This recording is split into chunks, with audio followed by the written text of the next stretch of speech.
สวัสดีครับเพื่อนๆขอต้อนรับสู่ช่องลุงโจ้เจอร์นี่กับรายการลุงโจ้เล่าเรื่องหลอนวันนี้จะมีอะไรให้ท่านติดตามชมลองดูนะครับแล้วถ้าชอบใจก็กดไลค์กดแชร์กดติดตามกดกระดิ่งให้ลุงโจ้ด้วยขอบคุณมากครับ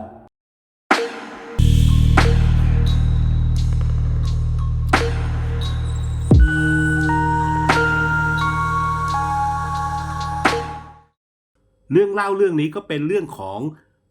รุ่นน้องคนหนึ่งที่อยากให้ลุงโจ้เล่าเรื่องนี้เผยแพร่ออกไปเราลองมาฟังกันพลเป็นคนที่ชอบท่องเที่ยวไปในสถานที่ต่างๆอยู่เสมอถ้ามีเวลาว่างจากการทำงานก่อนถึงวันหยุดสุดสัปดาห์ในแต่ละครั้ง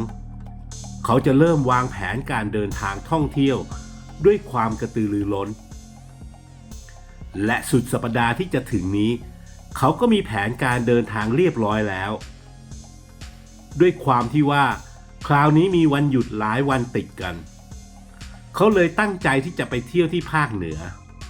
เขามองไปที่มอเตอร์ไซค์ทรงรุ่นคุณพ่อแล้วยิ้มด้วยความภูมิใจรถคันนี้แม้ภายนอกจะดูเป็นรุ่นโบราณไปเสียหน่อยแต่เขาก็ได้จัดการเปลี่ยนเครื่องยนต์ชุดเก่าที่มีอยู่ติดรถยนต์ตอนเขาซื้อต่อมือสองมาเป็นเครื่องยนต์ใหม่เอี่ยมอ่องจนสามารถจะพาเขาเดินทางท่องเที่ยวไปไหนมาไหนได้หลายจังหวัดแล้วคราวนี้อาจจะเป็นการเดินทางท่องเที่ยวไกลกว่าทุกครั้งแต่จะหวั่นอะไรเพราะมีวันหยุดตั้งหลายวันค่อยๆขี่ไปค่ำไหนก็นอนนั่นเท่านั้นเองเขาละสายตาจากรถมอเตอร์ไซค์และคิดว่าน่าจะจัดเตรียมสัมภาระสำหรับการเดินทางในครั้งนี้จะดีกว่าคิดได้แบบนั้นเขาก็เดินไปหยิบกระเป๋าสะพายหลังใบใหญ่ออกมาเปิดกระเป๋าแล้วเริ่มหยิบข้าวของเสื้อผ้าเอามาใส่กระเป๋าพร้อมกับฮัมเพลงไปด้วยอย่างมีความสุขสัญญาณเตือนให้ระวังรถไฟส่งเสียงเป็นจังหวะพร้อมๆกับไม้กั้นทางห้ามรถกำลังเลื่อนลงมาตรงจุดตัดระหว่างทางรถไฟกับทางรถทั่วไปที่ใช้สัญจรผ่านพลนั่งคล่อมมอเตอร์ไซค์ที่จอดอยู่บนหลังไม้กั้นมองออกไปที่ปลายขอบฟ้าเห็นดวงอาทิตย์กำลังส่องแสงอ่อนๆคล้อยค่ำอยู่ตรงนั้นการเดินทางเพื่อไปท่องเที่ยวคราวนี้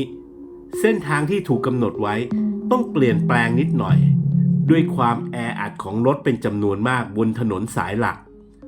ทำให้เขาตัดสินใจเบี่ยงมาใช้เส้นทางสายรองในการเดินทางแม้ปริมาณรถบนถนนจะน้อยกว่า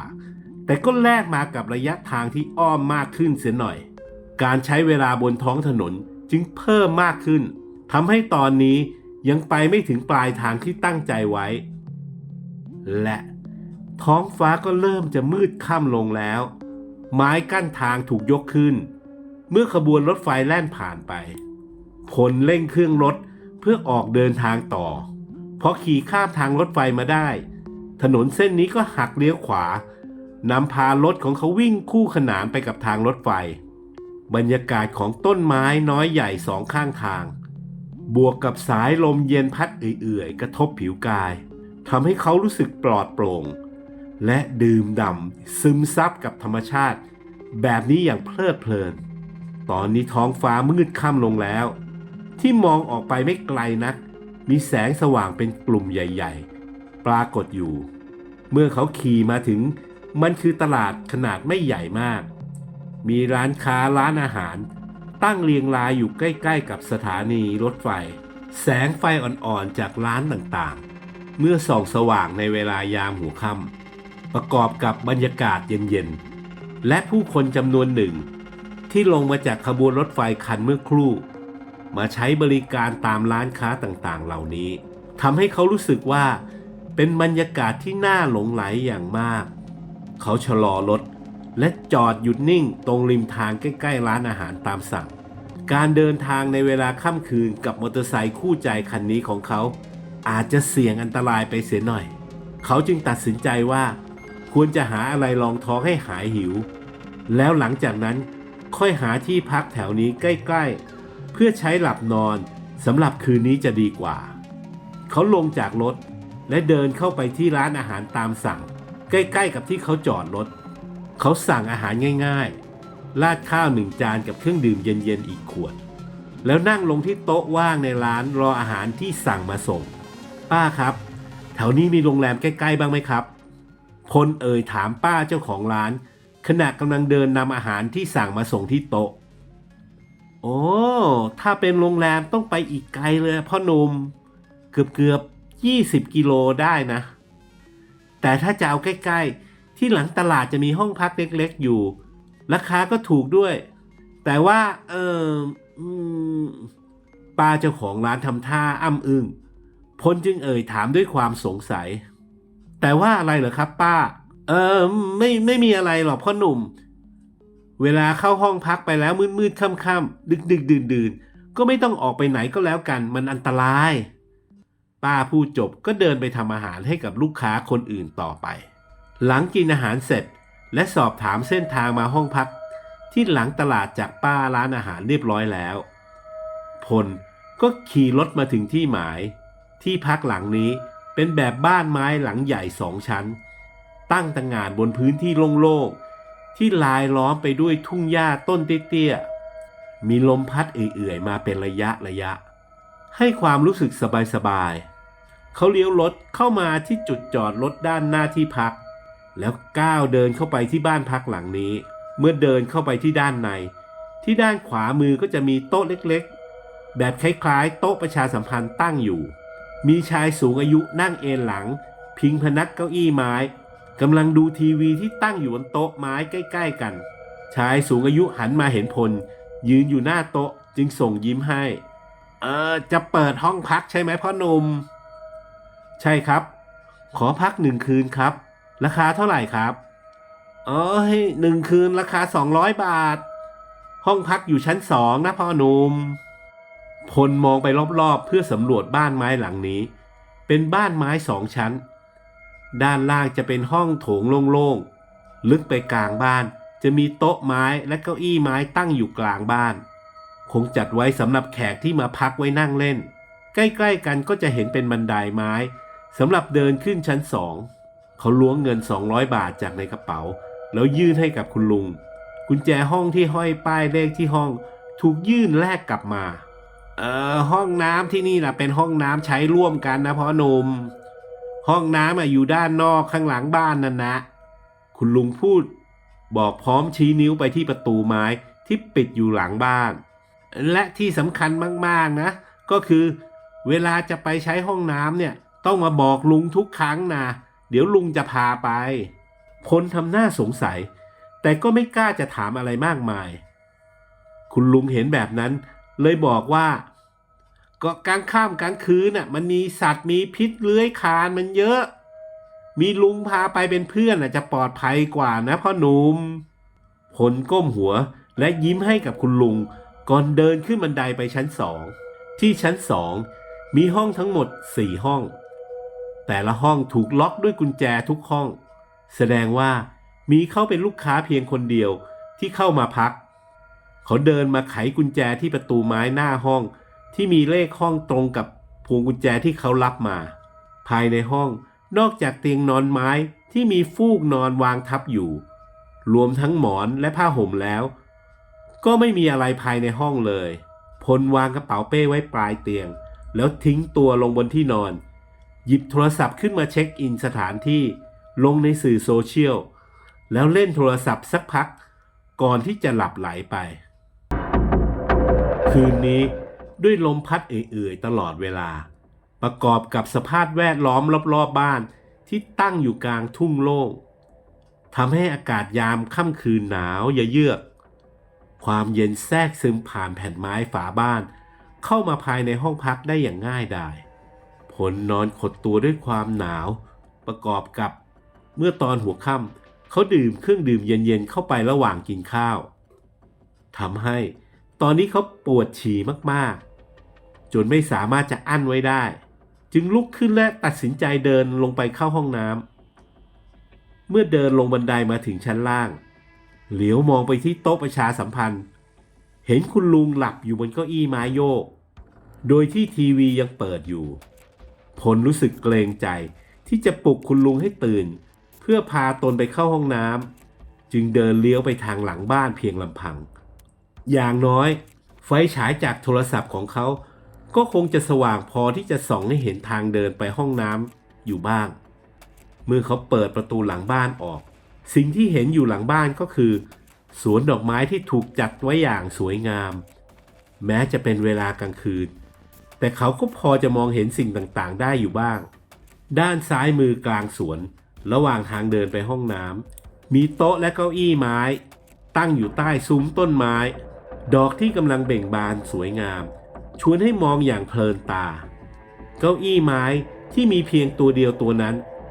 ถูกประกอบขึ้นจากท่อนไม้สี่เหลี่ยมเก่าๆขนาดไม่ยาวมากนักเขาเดินผ่านไปแล้วเปิดประตูห้องน้ำเพื่อเข้าไปทำธุระและใช้เวลาไม่นานนักก็ออกมาจากห้องน้ำกำลังจะเดินกลับเข้าบ้านแต่เขาสังเกตเห็นที่เก้าอี้ไม้ใต้ซุ้มต้นไม้กลางสวน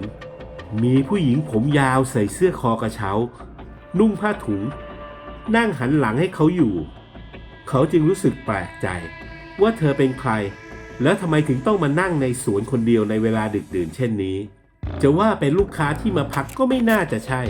เพราะเมื่อกี้ตอนเดินออกจากห้องมาทุกห้องก็ยังใส่กุญแจล็อกอยู่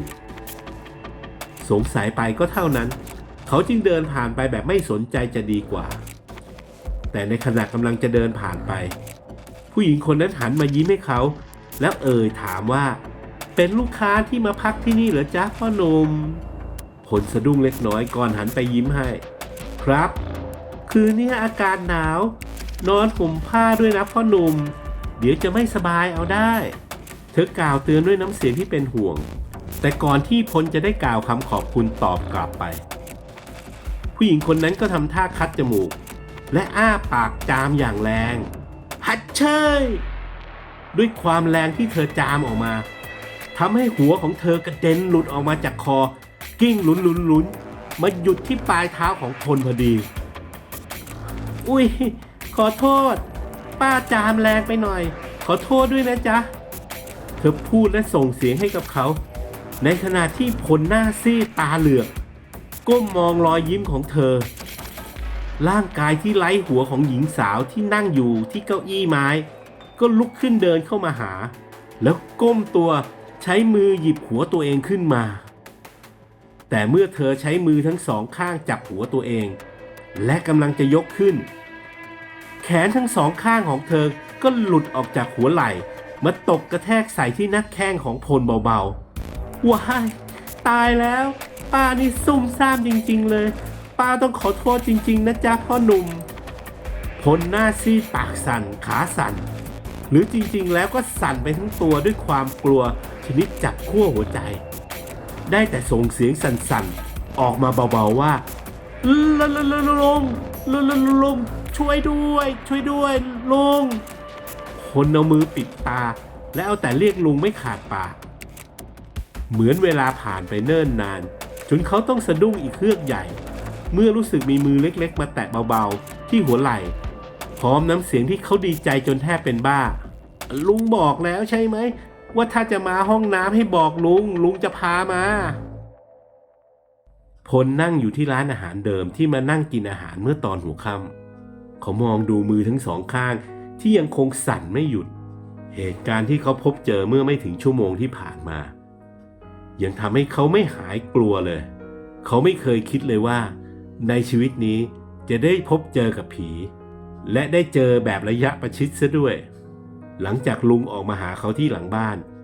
วิญญาณผู้หญิงตนนั้นก็หายไปเขาไม่ต้องตัดสินใจอะไรให้ยากนักรีบขึ้นห้องไปหยิบกระเป๋าเป้คู่ใจ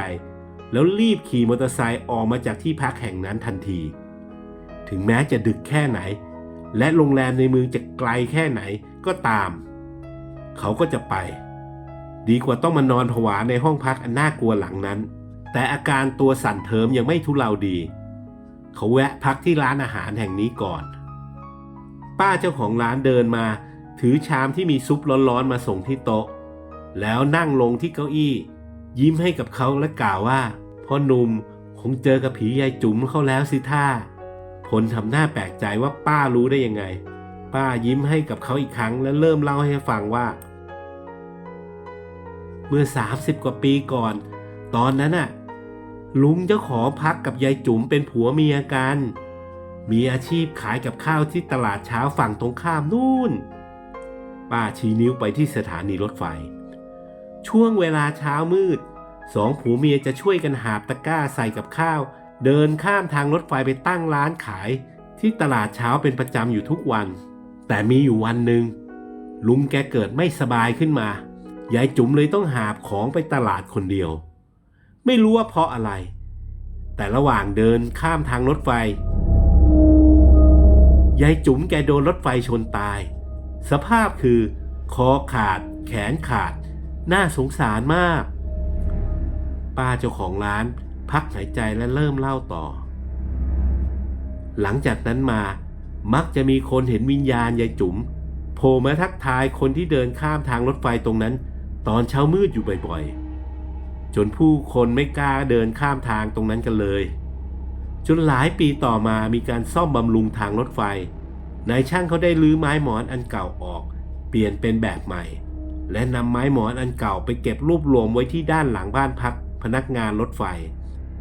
ตั้งแต่นั้นมาวิญญาณยายจุ๋มก็ไม่ปรากฏให้เห็นตรงทางข้ามนั้นอีกเลยป้าเจ้าของร้านรินน้ำใส่แก้วแล้วยกดื่มอึกใหญ่แต่กลายเป็นว่าวิญญาณของยายจุ๋มไปหลอกพวกพนักงานรถไฟที่พักอยู่แถวๆที่ไม้หมอนตั้งกองรวมกันอยู่แทนขนาดนิมนต์พระมาทำบุญก็แล้วยายจุ๋มก็ไม่ไปไหนเหมือนแกยังห่วงอะไรอยู่จนสุดท้ายคุณลุงผัวยายจุ๋มต้องมาขอไม้หมอนอันที่ยังมีคราบเลือดยายจุ๋มติดอยู่3-4 อันไปเก็บไว้ที่บ้านแกหลังจากนั้นมาก็ไม่มีใครได้เห็นวิญญาณยายจุ๋มอีกเลยผลนั่งฟังจนจบและเดาเรื่องประติดประต่อเอาเองว่าหลังจากนั้นลุงคงปรับปรุงบ้านตัวเองเปิดเป็นห้องพักให้เช่าแล้วแต่งสวนสวยๆหลังบ้านเอาไม้หมอนมาทำเป็นเก้าอี้เอาไว้ให้ยายจุ๋มได้นั่งชมสวนแน่ๆยายจุ๋มคงรักลุงมากๆถึงไม่ยอมจากไปไหนความทรงจำในการเดินทางมาเที่ยวครั้งนี้คงจะฝังแน่นตราตึงในใจเขาไปอีกนานแน่ๆถึงแม้จะเป็นเหตุการณ์ที่น่าหวาดผวาก็ตามเขาจึงคล่อมรถมอเตอร์ไซค์และขี่ออกไปเพื่อมุ่งหน้าเข้าเมืองเรื่องราวผียายจุ๋มที่ไม่ยอมจากไปไหนเพราะยังรักยังห่วงคุณลุงอยู่คิดไปคิดมาก็โรแมนติกดีนะกลับถึงบ้านคราวนี้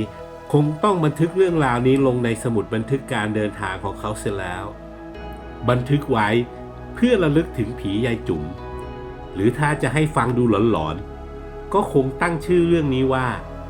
ผีไม้หมอนขอขอบคุณมากครับที่ติดตามกันดูจนจบถ้าใครชอบคลิปแบบนี้ก็กดไลค์กดแชร์กดติดตามเอาไว้นะครับแล้วก็เมื่อมีคลิปดีๆอย่างเงี้ยมันก็จะขึ้นมาที่ฟีดของท่านนะครับก็อยากจะติชมอะไรก็ติชมได้ทางคอมเมนต์นะครับวันนี้ลุงโจ้ขอลาไปก่อนแล้วครับขอบคุณมากครับสำหรับการรับชมสวัสดีครับ